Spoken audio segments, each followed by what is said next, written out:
Until you get to the very advanced level, pretty much all chess games are won or lost based on either giving away pieces, simply putting them on squares that can be captured. To get better at that, the main way you do it is just learn how to pay attention when you're playing. It's actually much harder than it sounds for anyone. But making sure you don't put a piece on a square where it can be captured, or allow something very simple. Now, the next step to that is tactics. Now, probably most of you know some basic tactics. Can anyone name some basic types of tactics? Yes? Forks. That's obviously what I have here. Anything else? Yeah? Pin. Yep. Yeah? Double check.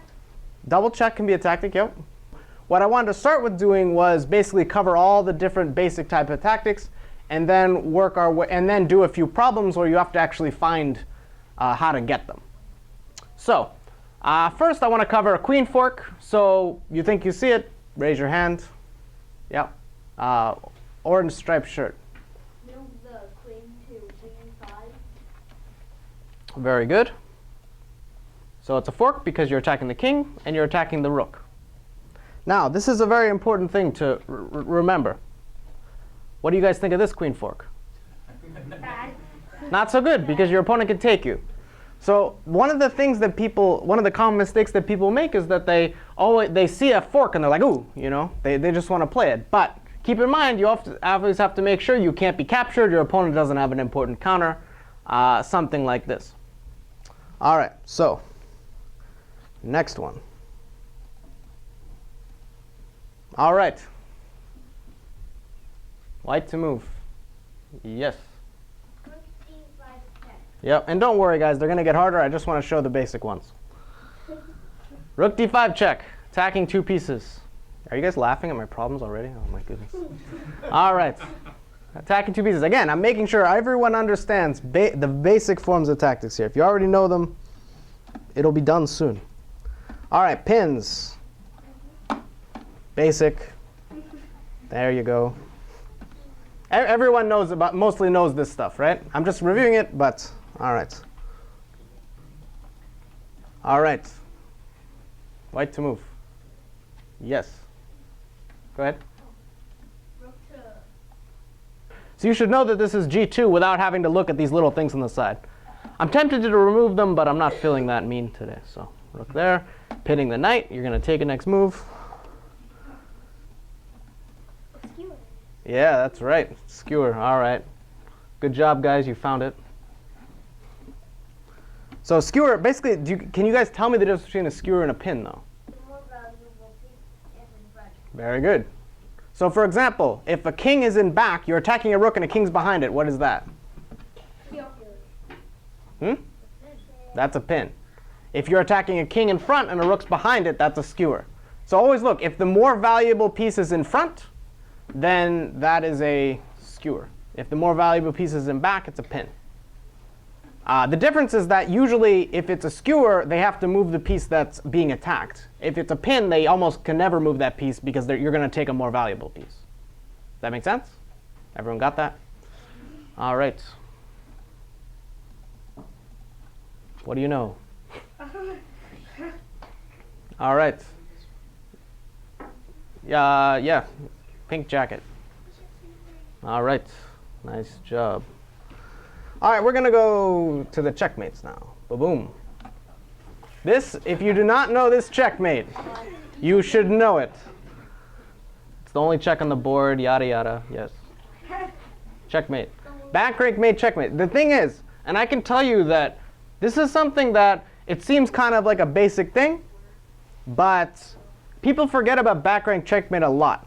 The way it happens with me, like I can tell you how it works for me, is that I feel nervous if I don't have any space for my king. If I don't have a square for my king to move, I actually feel nervous. Like I'm at the board, I'm like, oh, something's not right here, you know? If my back rank is weak, if my back rank doesn't have many controllers and my king is like this, I always kind of sense that something's wrong. I always want to make a pawn move.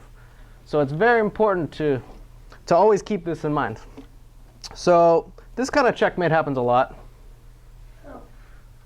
Yes, I realize they're easy. I'm covering the bases here. Yes? Queen to e6.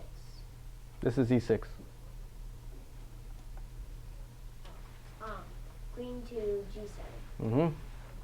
Smothering the king. Bishop's here. Protecting the queen. Sometimes there are checkmates like this as well, but here the king can escape. Mother mate. So, time for the practice problems. They're not particularly hard, but don't worry, I have harder ones if these are insufficient. All right, white to move. Ah, you're thinking, yes.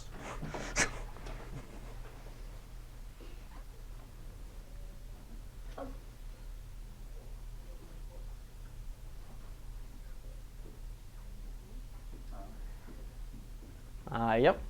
Bishop G5. Well, that's clever. What's this called? So, what happens if I take you? And you got a fork. So a lot of tactics in games are not super basic. It's not just, oh, move a piece here and fork two pieces. Often they're combinations of tactics. So this one's actually a combination between a pin and a fork. So that's why you always want to look at, and I talk about this a ton, probably more than any other subject with my students. I talk about tempo moves. What that means is that, do you guys know what a tempo move is, first of all? All right, a tempo move is a move that either captures something, makes a threat, or in particular a check. So you always want to look at your tempo moves because, okay, they may not be good. Like here, knight g4 is a tempo move, but the queen just moves, and who cares, right? But bishop here is also a tempo move. You'll find that if you always want to look at your tempo moves, always look at your moves that can threaten your opponent. That makes sense? And by the way, it works two ways. You want to look at your opponent's moves that threaten you, right? All right, next problem.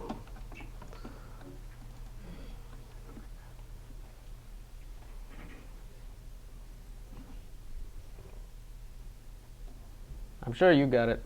All right, go ahead. Oh my goodness, you're hanging your rook.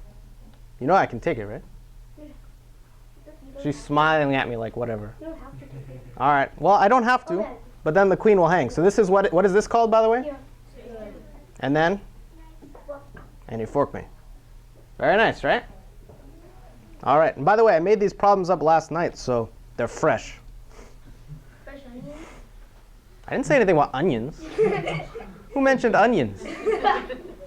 There's no tactic with onions. I've checked. I checked. All right. Who's got this one? All right, you think you got it? Go ahead. Rook x e6. Rook x e6. Yeah. That's how you write it in notation. That's how you write it. It doesn't mean that's how you say it. Rook takes. There we go. Rook takes e6. By the way, what's wrong with this one?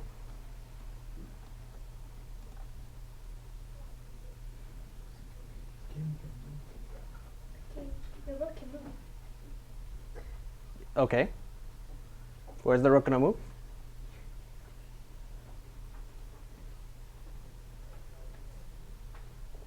Yeah? And defend the knight.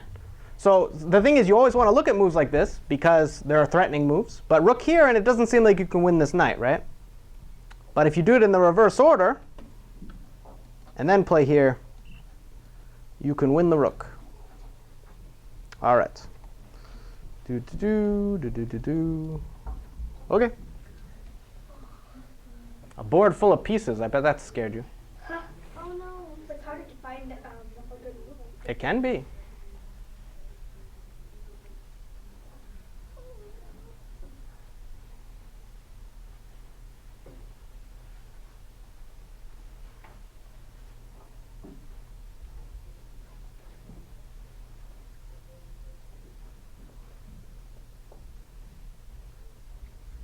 Yeah. Bishop a3. This is a3. A4.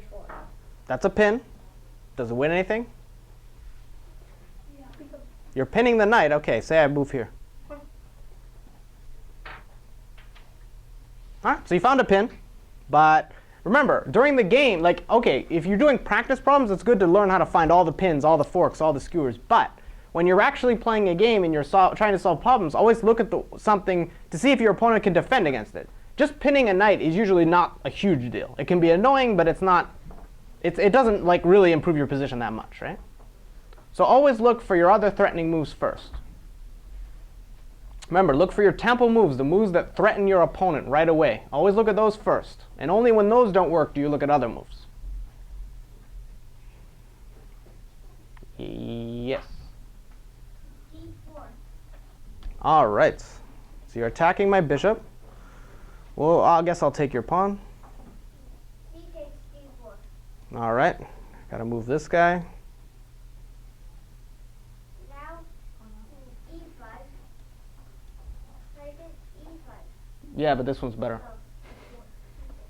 Sorry, I actually didn't hear you. E5, I don't see what this one does, because I can just take this pawn. Yeah. And that's D5. And then pawn takes. Okay, but have you won anything? I'll take your queen, I guess. You haven't achieved that much, right? But if you play D5, this is, what kind of tactics is this? So this is a very common one, by the way, the central fork. Often you attack a piece, the piece has to move, and then you fork these two pieces. So remember, be very careful when you put your pieces like this. You want to make sure they do not get forked. That's a really sad way to lose a game. I guarantee you almost every experienced tournament player has either won or lost a game like this. So be very cautious for this kind of fork. All right, what else we got? Oh my goodness, look at this position.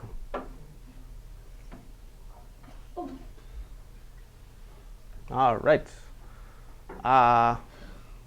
Yep. Queen to D8. So queen to D8 is a nice move. So if I play queen takes queen, you play rook takes queen, and you checkmate me. But did you ask yourself what you're threatening? What are you threatening here? Because he doesn't have to take.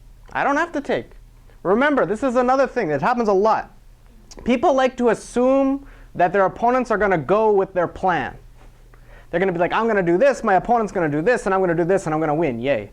But always assume your opponent wants to, mess up your plans. So your plan is to get a back rank checkmate. But if I don't take your queen and just play here, what are you going to do? Sure. Escape. But okay, are you going to win this position? Nope. Probably not, right? So do you have anything better? Better, yes. Queen takes E5. Oh my goodness. And it has to take, or then we'll get checkmate. So you don't have to take, but if you don't take, you're down a rook. And now you give the check. It's not a mate yet. See it? So it's very important you look at all your tempo moves. But keep in mind, this is why you look at tempo moves first. Queen takes rook is a tempo move. Queen d8, does queen d8 make a threat? Nope. Then it's not a tempo move. So always look at your tempo moves first. It's an easy way to do this. All right. Okay. If you guys have seen this pattern, can you put your hand down? Because if you've seen it, it's very easy. If you haven't seen it, it can be very tricky. Have you seen this type of one before? No. Raise your hand if you think you have the answer and you haven't seen this pattern before. If all of you have seen the pattern, then we can move on. However, it is very cool to find this for the first time, so I want to give people the chance to do this. I remember the first time I saw this tactical pattern, I was mystified. I was like, wow, you can really do this? Seriously, I'm not joking.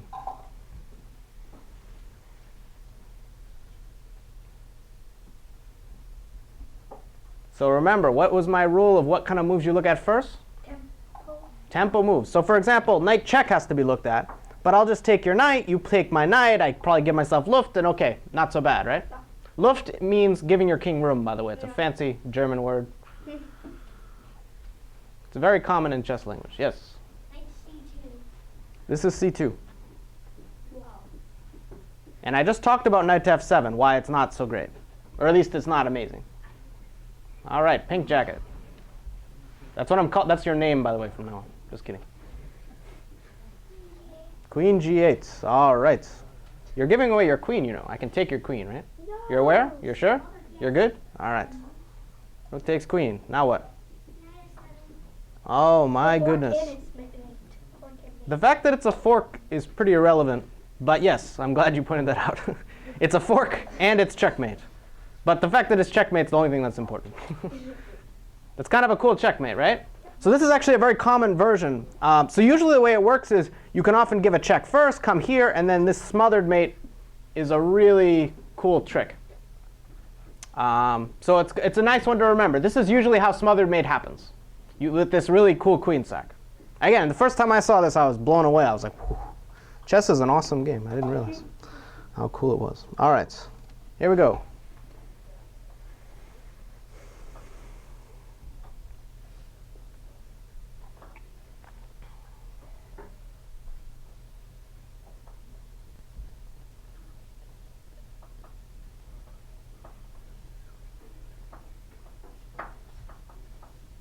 All right. Yep. Rook takes g6. Oh, I like how you didn't say X this time. Rook takes g6 check. So you're giving away a rook. That's cool. Queen to g7. Very good. So oftentimes when you're going for this kind of pattern, there's a piece blocking you. So what you can do is you can move the piece that's blocking with tempo and then move here. So what would be wrong with playing this move, by the way?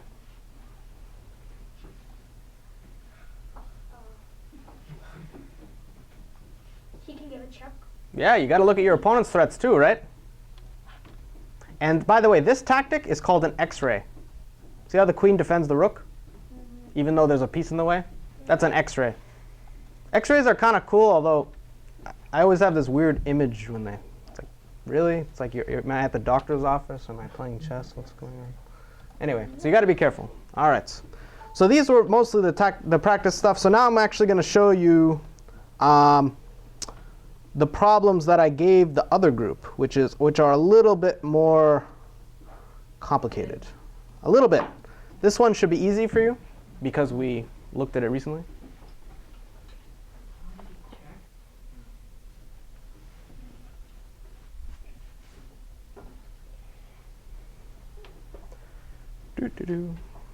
And by the way, to know who's to play, there's a little sign here I made.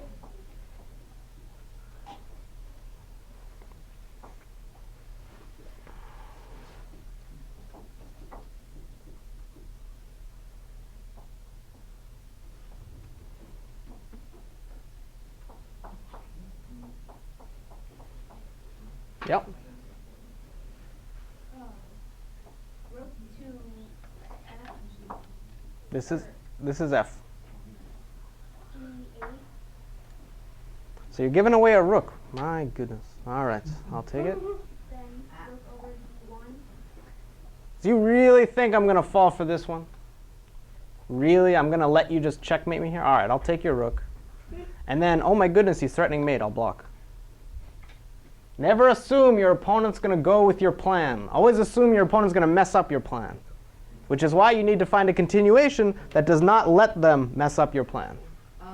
Yes? Rook to rook. Oh, you have to look at those coordinates. Oh my goodness. Rook to e1. This one? No, the other one. The other one? Yeah. Really? All right, I'll take your rook. I'm game. I fell for it. What's the trick? All right.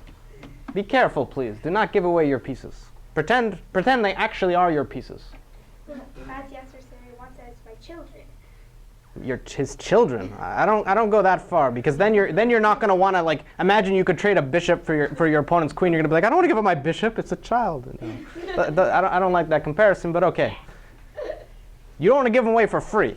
Yeah. So slightly less valuable than children, but, you know. All right. Yes. Okay, check. All right, rook e8 check. We already covered this one. Takes. Queen h6. Very good. Now he cannot. So now, this isn't checkmate immediately, but how is black going to stop queen g7 mate? It's impossible. Now, and this problem was actually very tricky because this move looked very tempting. Trying to attack the queen and then play the checkmate, right? But here, black can escape with this move. And now, do you guys see the defensive move? Queen f. Very good. And now you cover the mate. And now black's, keep in mind, white started out down a knight and a pawn. So if you don't mate here, you're probably in trouble. All right. Here we go.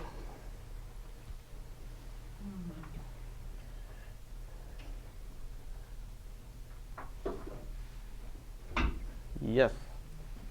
Takes bishop on c6. Oh my goodness. Then rook skewers the king to the Very good. So you start with a capture, a tempo move, which usually forces a response. Then you get a skewer. So now, then the king has to move, and now you can take the rook. But just to show you why every detail in a position can matter, if this pawn were back here, this wouldn't be a good idea. Why not? Because there's a checkmate.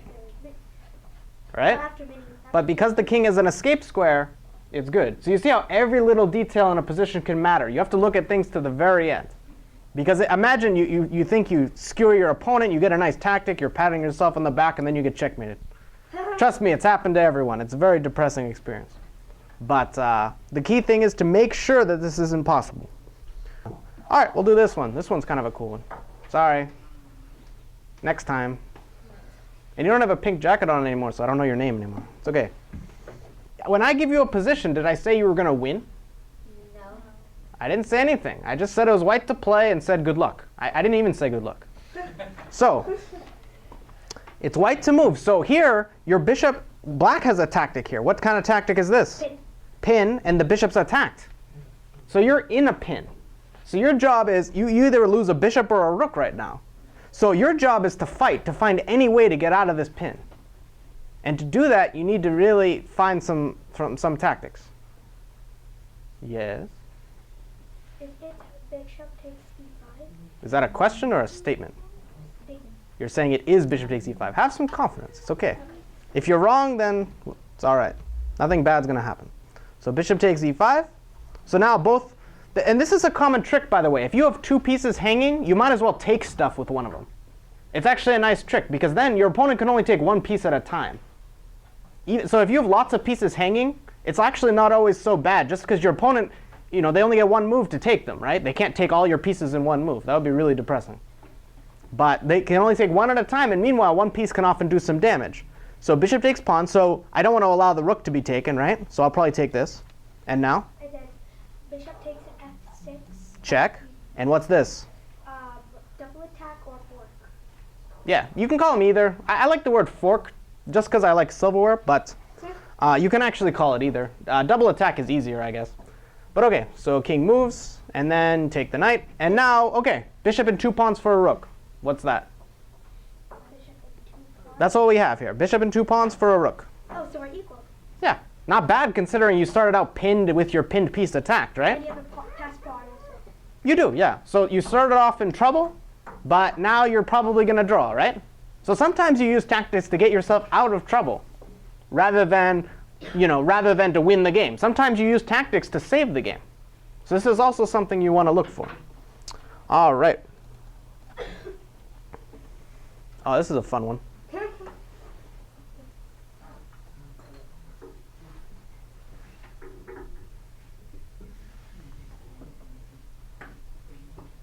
Yes. Queen takes h7 check. King takes h7. Bishop takes f7 checkmate. Very good. This is why looking at the most forcing move right away is actually a very good habit to get into. Because queen takes pawn, the thing is, you want to not consider this move because you're like, wait, I'm hanging a queen. What is this? But you always want to look at it because sometimes it can end up well. And here, this is a very nice mate, right? It's actually a back rank mate on the edge of the board, is the way I look at it. A back rank mate on the side of the board. But with the bishop controlling two squares, a pawn here and a rook mate. But that's the thing, like in this position, you should notice that the rook and queen are aiming at your opponent's king. That should be one of the first things you pick up on. So you want to look at moves like bishop takes pawn, but here black can escape with something like this. And now the knight can block this check. See that? Knights can actually be very annoying defenders because they control some key squares around a king. So black to move. Black to move, it says so right here.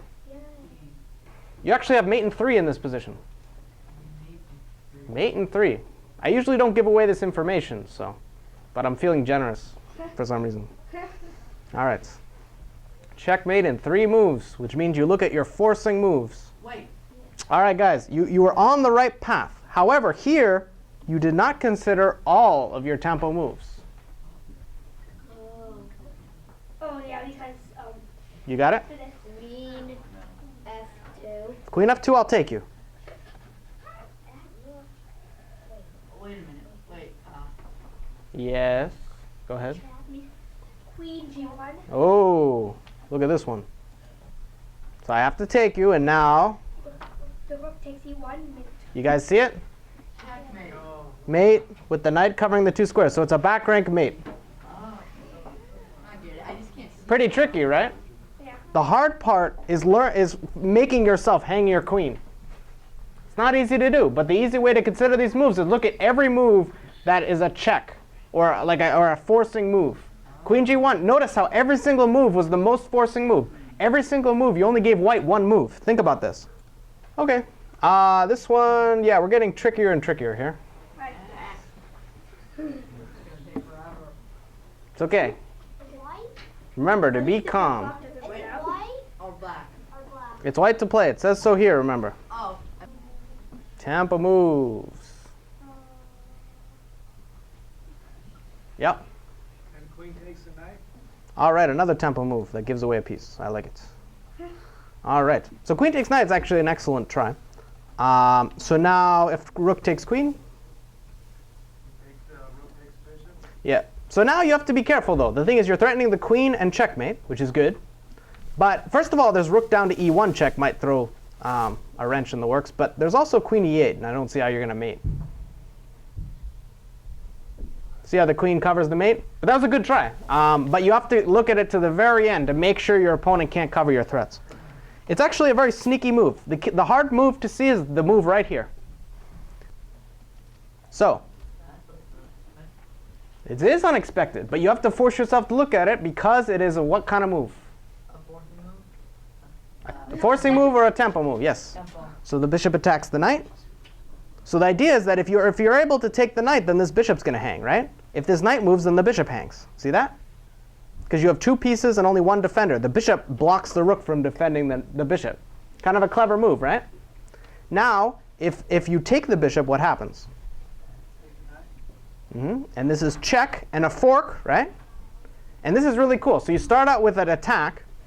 Then this is actually called a diversion tactic because you're diverting the rook in order to take another piece. And then if the rook moves, you use a different tactic, which is? Queen e8. If queen e8, then I'll play king b7. I'm not going to give away my queen. Up. You take the bishop. Yeah. And now you use a pin. Because the rook doesn't attack this, right? Because you're pinned. And now you're going to win this rook or the queen or something. So it's going to be over. See that? Yeah. So look for these unexpected moves. A lot of the times in your games, they're going to be everywhere. But the key way you find it is always look how your opponent can threaten you, how you can threaten your opponent. And look for all these tactics, forks, skewers, pins. A lot of the time, the way you're going to win material from your opponent or the way they're going to win it from you is using one of these tactics. So be on the lookout. Just always look for this stuff for both you and your opponent. And I'm telling you, your results are going to improve a lot because most of your games are going to be won or lost based on some kind of material win like this.